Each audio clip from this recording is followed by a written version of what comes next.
નમસ્કાર, હું છું મિત્તલ અને આપ જો રહ્યા છો ચક્રવાત ન્યૂઝ.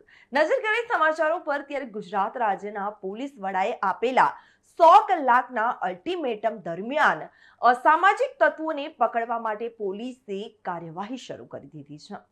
ધાંગધ્રા પોલીસે અનેક અસામાજિક તત્વોને સુધરી જવાની ચીમકી આપી છે. ત્યારે સવાલ એ થઈ રહ્યો છે કે ગુજરાત રાજ્યના પોલીસ વડાએ આપેલા 100 કલાકના અલ્ટિમેટમને લઈ ધાંગધ્રા પોલીસ દ્વારા કરવામાં આવેલી કામગીરીમાં મોટા મગરમચ્છો પર નહીં પરંતુ નાની માછલીઓ ઉપર કાર્યવાહી કરી હોવાનું જાણવા મળી રહ્યું છે. અસામાજિક તત્વોને પેદા કરનારી પોલીસ ખૂબ અસામાજિક તત્વો સામે કામગીરી કરી રહી છે અને તે સવાલો હાલ પ્રજાના મનમાં ઉદ્ભવી રહ્યા છે કે શું 100 કલાકમાં આ રીતે ગુંડાગીરી દૂર થશે? અનેક બુટલેગરો પોલીસના મેળાવડામાં જોવા મળતા હોય છે, તો શું તેઓ સુધરી જશે? ત્યારે આવા અનેક સવાલો હાલ પ્રજાના મનમાં ઉદ્ભવી રહ્યા છે.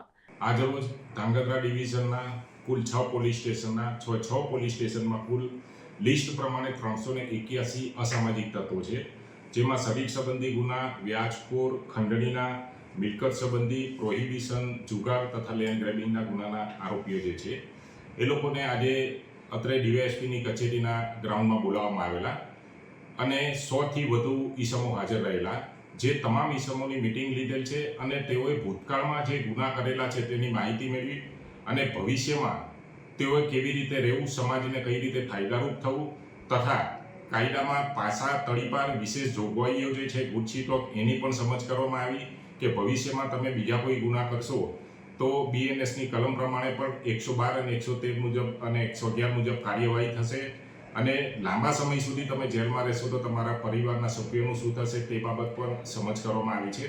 અને મોટાભાગના જે હાજર 100થી વધુ ઈસમો હતા એ લોકોએ ગેરંટી આપી છે કે અમે ભૂતકાળમાં જે ભૂલ કરી છે ભવિષ્યમાં નહીં કરીએ અને અમારાથી કંઈક ભૂલ થઈ જશે તો એ સુધારવા અમે પ્રયત્ન કરીશું અને અમને પોલીસને ગેરંટી આપી છે કે હવે ભવિષ્યમાં અમે કોઈ પણ ગુના નહીં કરીએ. નહીં, આવનારા સમયમાં સર આ લોકો બીજી ગેરપ્રવૃત્તિ કરે તો આમની ઉપર પોલીસ શું એક્શન લેશે? આજે જે ઈસમોને બોલાવવામાં આવેલા હતા એ તમામની વિરુદ્ધમાં 2 કે તેથી કોઈ પણ હેડના ગુના દાખલ છે.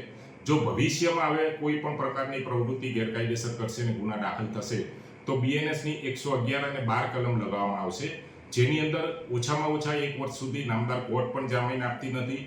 તેમજ જે લોકો વિરુદ્ધ પાસા કે તડીપારની કાર્યવાહી થઈ શકશે એમને પાસા અને તડીપાર કરી અને સુરેન્દ્રનગર સિવાયની અન્ય જિલ્લાઓની જેલમાં પણ એમને મોકલીને કાર્યવાહી કરવામાં આવશે. આ ઉપરાંત હાલની અંદર ડીજી સાહેબશ્રીના હુકમ પ્રમાણે તમામ અસામાજિક તત્વોના ઘરે વીજ ચેકિંગ પણ ચાલુ છે અને ગેરકાયદેસર જે મળી આવે છે એ કનેક્શનો કાપી અને દંડની જોગવાઈ છે એ પ્રમાણે દંડ પણ કરવામાં આવેલા છે અને નગરપાલિકા અને સ્થાનિક પંચાયતને સાથે રાખી અને જે પણ અસામાજિક તત્વો છે એ અસામાજિક તત્વોએ પોતાના રહેણાંક કે આજુબાજુ ઓફિસ કે દુકાનોની અંદર કોઈ પણ પ્રકારનું ગેરકાયદેસર બાંધકામ, દબાણ કે અન્ય ચીજવસ્તુઓ કરેલી હશે તો એ હટાવવાની કામગીરી પણ હાલમાં ચાલુ છે. અહેવાલ રાજદાન ગઢવી સાથે ઉદયસિંહ ચાવડા, ચક્રવાત ન્યૂઝ, સુરેન્દ્રનગર.